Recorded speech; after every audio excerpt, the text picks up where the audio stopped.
Portrait of C. Descending into junkiedom, Seed, come to resemble more and more Boris Karloff, was a looming, angular presence, his dense, dark, viscous hair suggesting a mixture of grease with sand with blood, skin rufous as an Apache's, an extraordinarily handsome boy, broad-shouldered, slim-hipped, gigantically chinned like an Irishman, James Joyce, his piercing eyes the opacity of black paint chips, obsidian. Once I'd sketched him sitting in a chair in my apartment, shooting up, jagged, harsh, dense dynamo smashed into the page's middle, fierce network of scars outside the Brancusi head moon. C was living in an apartment with his father, bald, sour alcoholic who sat in a fat orange armchair watching television, drinking cheap vermouth, gnashing his teeth, muttering. Alcoholic whose name was the same as mine. I'd sit around C's father's apartment eating Haagen-Dazs ice cream, paley violet heart-shaped lumps of strawberry I'd jab with my spoon, chocolate-covered almonds, rabbity pellets I'd suck on so as not to drink. One time, C and I'd eaten psychedelic mushrooms, still vivid, mushrooms acrid, clotted tack between the teeth together, and suddenly drug paranoid a goodly miles distance from my apartment, had threaded our way through the city, past cars at red lights jerking forward in antsy increments, horses champing at the bit, intersections we'd pelted across, screaming like Celts into battle, past restaurants full of freaks cramming dark, filthy burgers, meat color of rouge, into their mouths, past the imagined woof of cocksucking hookers' jaws, gutters, trash and filth, ancient newspaper, wounded animals. My hands blue of Latinos, sleek, shaven jaws beneath luminous, buzzing skies, back to my place where we'd laughed, looking through the window until our faces were aching and sore. Window the pedestrians ceaselessly passed, profiled like the Elgin marbles.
My brother once said, "You and I are the same person." But it took going halfway across the planet, a burdened, industry-stinking, feverish planet, to see that this was so.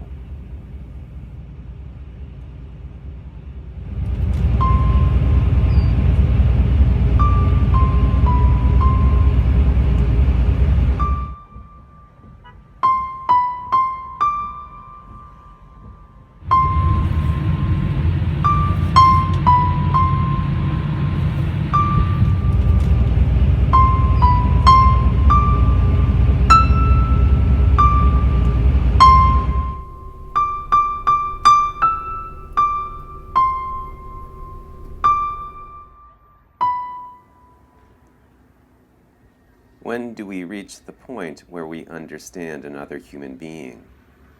When we're broken-hearted on their behalf? When we're angry at the occasionally selfish things they did?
We try to help others.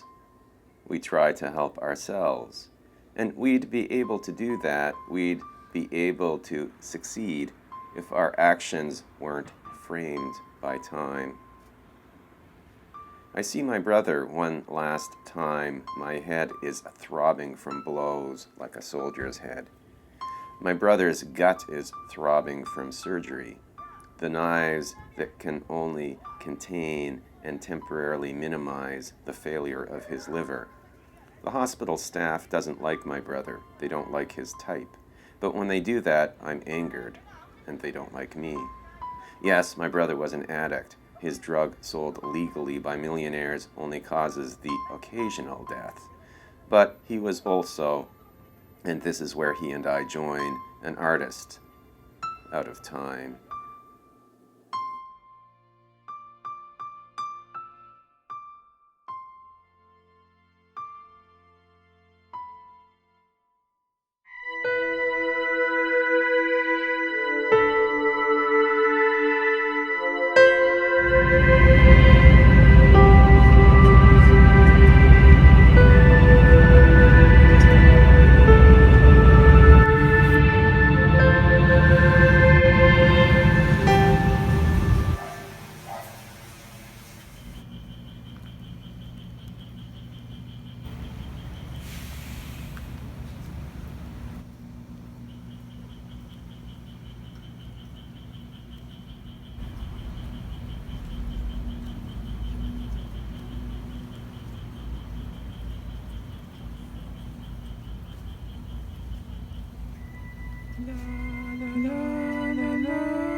La la la la la.